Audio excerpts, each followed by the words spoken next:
السلام عليكم ورحمة الله وبركاته. إن الحمد لله نحمده ونستعينه ونستغفره ونعوذ بالله من شرور أنفسنا ومن سيئات أعمالنا. من يهده الله فلا مضل له ومن يضلل فلا هادي له. وأشهد أن لا إله إلا الله وحده لا شريك له وأشهد أن محمدا عبده ورسوله. يا أيها الذين آمنوا اتقوا الله حق تقاته ولا تموتن إلا وأنتم مسلمون. يا أيها الناس اتقوا ربكم الذي خلقكم من نفس واحدة وخلق منها زوجها وبث منهما رجالا كثيرا ونساء واتقوا الله الذي تساءلون به والأرحام إن الله كان عليكم رقيبا. يا أيها الذين آمنوا اتقوا الله وقولوا قولا سديدا يصلح لكم أعمالكم ويغفر لكم ذنوبكم ومن يطع الله ورسوله فقد فاز فوزا عظيما. Amma ba'd. Saudara berbeda bersama Hadi Syarudin, sini pendengar yang mulia Allah sekalian. Kita sedang berada pada ayat yang ke-7 daripada surah Ghafir ataupun surah Al-Mu'min ataupun dipanggil juga dengan surah At-Tul, iaitu firman Allah Subhanahu wa taala, A'udzu billahi minasyaitonir rajim. Alladzina yahmiluna al-'arsha wa man hawlahu yusabbihuna bihamdi rabbihim wa yu'minuna bihi wa yastaghfiruna lilladzina amanu rabbana wasi'ta kulla shay'in rahmatan wa 'ilma. Faghfir lilladzina tabu wattaba'u sabilaka waqihim azabal jahim. Yang memikul arash dan siapa yang berada di kelilingnya bertasbih muji Allah Subhanahu wa taala dan mereka beriman kepadanya serta minta ampun bagi orang-orang beriman. Tuhan kami, Engkau telah meliputi segala sesuatu rahmat dan ilmu, maka ampunilah orang-orang yang telah bertaubat dan mengikuti jalan-Mu dan hindarkan mereka dari seksa jahim. Dalam yang terdahulu kita telah lihat bagaimana betapa bencinya kaum kafir kepada para rasul. Ini dalam ayat yang sudah kita bincangkan menggambarkan betapa kasihnya para malaikat kepada orang beriman. Dan tentu lebih-lebih lagi kepada para rasul. Jadi ayat ini menyatakan bahawa malaikat memikul arash, dan siapa iaitu malaikat yang berada kelilingnya selalu bertasbih sambil memuji Allah Subhanahu wa taala, pemelihara mereka, dan mereka semua sentiasa beriman kepadanya serta minta ampun untuk orang beriman. Mereka mengucapkan, Tuhan kami, Engkau telah meliputi segala sesuatu rahmat ilmu, Engkau telah melimpahkan rahmat bagi segala sesuatu, dan Engkau mengetahui segala sesuatu, maka ampunilah orang-orang yang telah bertaubat dengan sebenarnya, mengikuti jalan-Mu yang lurus, dan hindarkanlah mereka dari seksa neraka jahim yang menyala-nyala. Sebenarnya tidak ada yang dapat kita temui hakikat keterangan dari Quran tentang siapakah yang dimaksudkan dengan alladzina yahmiluna al-arsh. Alladzina yahmiluna al-arsh ni yang memikul arash, wa man haulahu, yang berada kelilingnya, yang pastinya mereka lah para malaikat. Dalam surah Az-Zumar pula ayat ke-75 Allah menyatakan, wa taral malaikata hafina min haulil arsy yusabbihuna bihamdi rabbihim. Engkau akan melihat malaikat-malaikat berlegar di keliling arash bertasbih memuji Tuhan mereka. Jadi atas dasar ayat yang ke-75 daripada surah Az-Zumar ini, tentulah tepat jika kita nak katakan pemikul arash ini sendiri merupakan para malaikat. Allah sengaja menyebutkan perkataan yu'minuna bihi yang merujuk pada pelakunya malaikat, bertujuan untuk menekankan betapa faktor keimanan ini satu perkara yang sangat penting dan memuliakan makhluk daripada selainnya, dan juga untuk menunjukkan kesamaan mereka ni dengan orang beriman di kalangan manusia yang ada di bumi, yang sedang ditekan, dianiaya, dizalimi. Para rasul lah ketua-ketua mereka ni. Jadi ia juga merupakan satu kecaman secara tidak langsung kepada kaum musyrikin yang enggan beriman. Malaikat ini beriman, kamu tak mahu beriman. Jadi keimanan kaum muslimin yang serupa dengan keimanan malaikat inilah yang mengundang para malaikat untuk memohon doa keampunan kepada mereka. Maklumlah manusia tidak masuk muslim-muslimat sekalian. Ucapan para malaikat ni, Tuhan kami, Engkau telah meliputi segala satu rahmat dan ilmu. Di sini Allah mendahulukan kata rahmah, kata Imam Asyuti dalam Mu'tarakul Aqran dalam Al-Itqan. Kenapa ilmu didahulukan daripada rahmat? Kenapa rahmat didahulukan kemudian meletakkan ilmu? Kerana dengan rahmat Allah itulah Allah membahagikan anugerahnya kepada makhluk, dan dengan ilmunya lah dia menganugerahkan setiap makhluk sesuai dengan keperluan dan kepentingan masing-masing. Jadi rahmat mendahului ilmu. Berbeza daripada orang-orang kafir, ilmu dahulu, rahmatnya tidak ada. Lantaran mereka telah pun mencipta berbagai bentuk persenjataan yang canggih, tapi semuanya untuk membunuh manusia yang sejenis dengannya. Kerana dia tidak ada rahmat, dia ada ilmu saja. Ilmu itu tidak memberi manfaat apa-apa sehingga dia sanggup melakukan apa saja demi keperluan nafsu syahwatnya. Ilmunya saja yang tinggi tapi tidak membawa kepada iman, tanpa rahmat dalam diri. Berbeza daripada Allah SWT. Allah pokok pangkalnya rahmat. Jadi muslim-muslimat ini mulia Allah sekalian, mendahulukan satu kataan daripada yang lain juga mengandungi hikmah yang tertentu.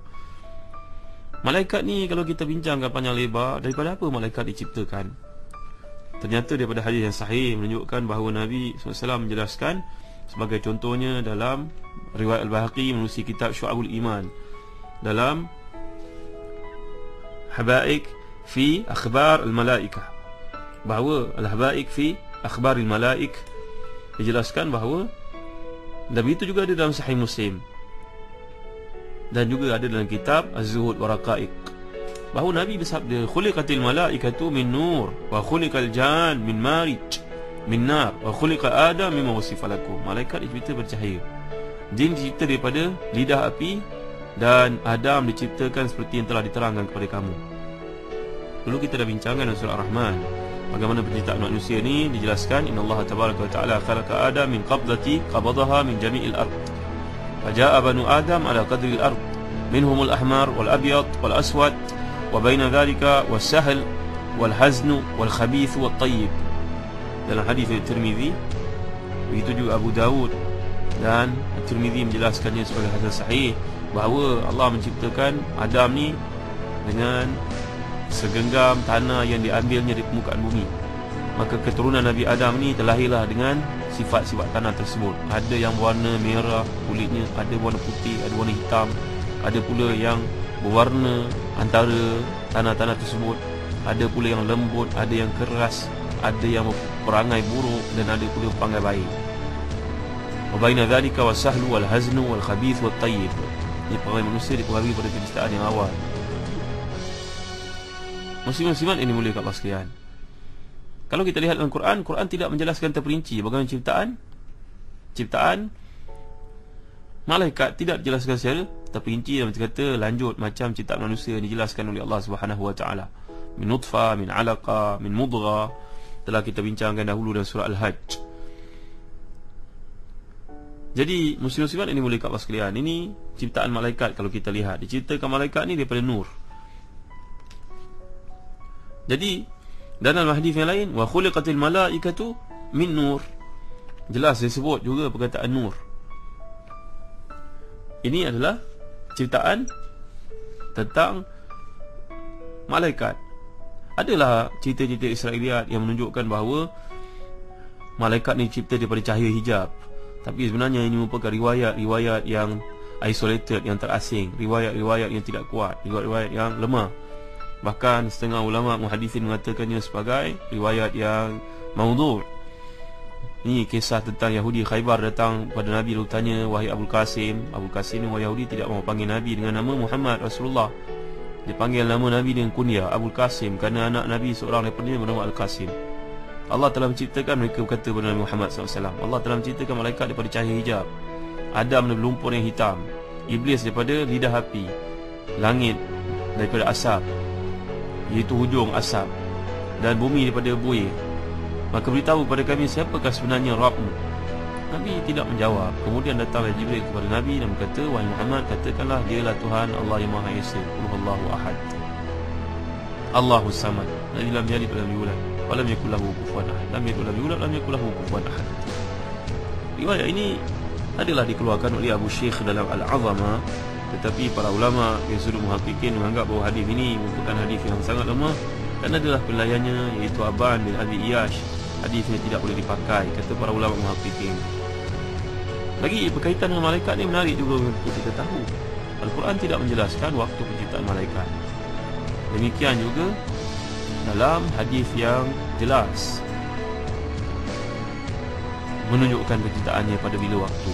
Cuma adalah satu hadis riwayat Imam Muslim, khalaqallahu turbata yawmal sabt wa khalaqa minhal jibal yawmal ahad wa khalaqa syajar yawmal ithnain wa khalaqa al-makruh yawmal thulatha wa khalaqa an-nur yawmal arbi'a wa bassa fiha ad-dawaba yawmal khamis wa khalaqa Adam fi akhir sa'atin min sa'atil jumu'ati fima bainal 'asri ila al-layl.